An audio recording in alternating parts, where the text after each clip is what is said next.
প্রিয় ভ্রমণ সঙ্গীরা, আমাদের এই অসাধারণ যাত্রার নবম দিনের চতুর্থ পর্ব তোমাদের সকলকে স্বাগত।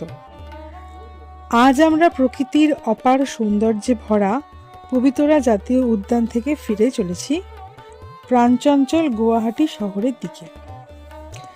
একশৃঙ্গ গন্ডারের আবাসভূমি, সবুজ ঘাসভূমি আর পাখির কলতানে ভরা সেই মনোমুগ্ধকর পরিবেশ নিশ্চয়ই আমাদের হৃদয়ে অমলিন স্মৃতি হয়ে থাকবে।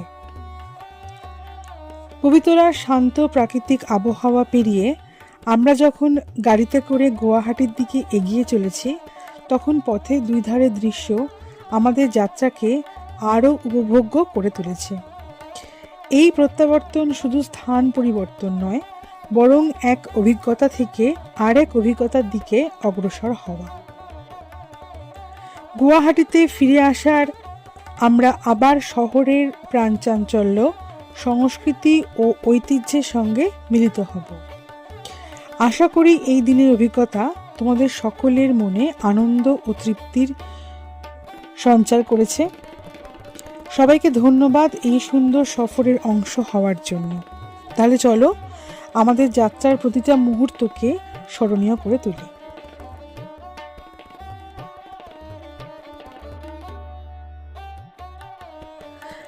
এখন সময় সূর্যাস্তের।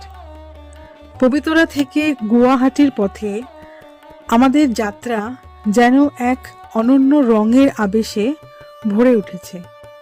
আকাশে লাল কমলা আভা ছড়িয়ে সূর্য ধীরে ধীরে বিদায় নিচ্ছে। প্রকৃতির এই নীরব সৌন্দর্য মনকে করে তোলে শান্ত ও প্রশান্ত। দিনভর ভ্রমণের ক্লান্তি যেন সূর্যাস্তের এই মুগ্ধকর দৃশ্যে মিলিয়ে যায়। সামনে শহরের আলো, পেছনে প্রকৃতির নিস্তব্ধতা। এই সন্ধিক্ষণই আমাদের সফরের এক বিশেষ মুহূর্ত। তাহলে চলো এই সূর্যাস্তের সৌন্দর্য হৃদয়ে ধারণ করে আমরা এগিয়ে চলি গুয়াহাটির পথে।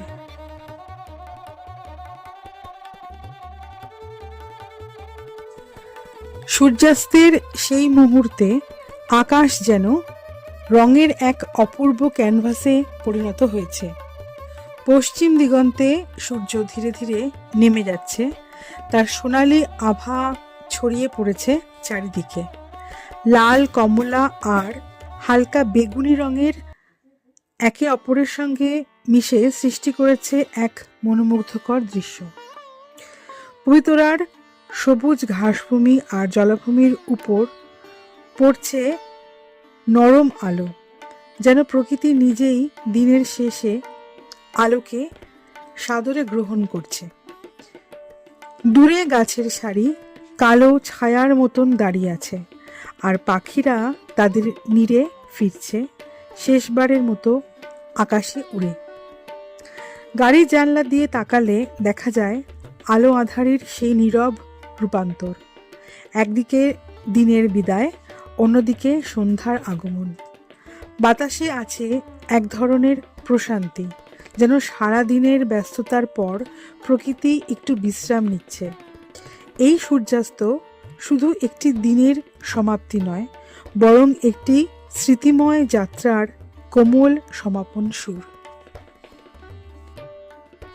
গুয়াহাটি ফিরে এক কাপ চা, আহা কি তৃপ্তি!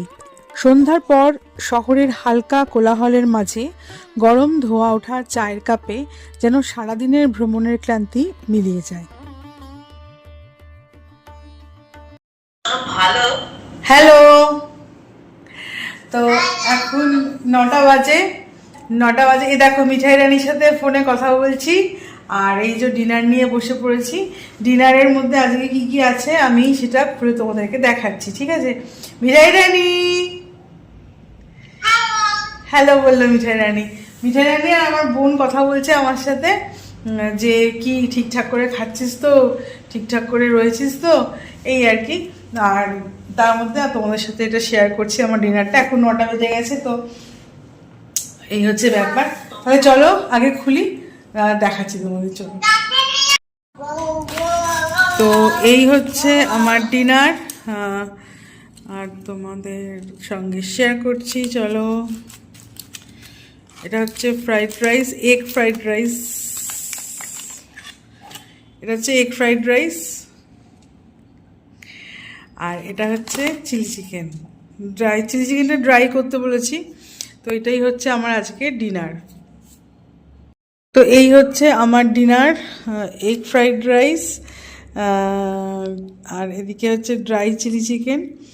এই ড্রাই চিলি চিকেনটা খেয়ে বলবো কেমন হচ্ছে। এগ ফ্রাইড রাইস, এখানকার চালগুলো খুব অদ্ভুত, ছোট ছোট। আর এই হচ্ছে ক্যাম্পা। তাহলে তাড়াতাড়ি করে খেয়ে নিই চলো। কোল্ড ড্রিঙ্কস, এই হচ্ছে কোল্ড ড্রিঙ্কস। তাহলে এদিকে মিঠাই রানীর সাথে গল্প করছি ফোনে, মিঠাই রানী, মা আর বোনটির সাথে। আর এদিকে হচ্ছে আমি খাবার খাচ্ছি।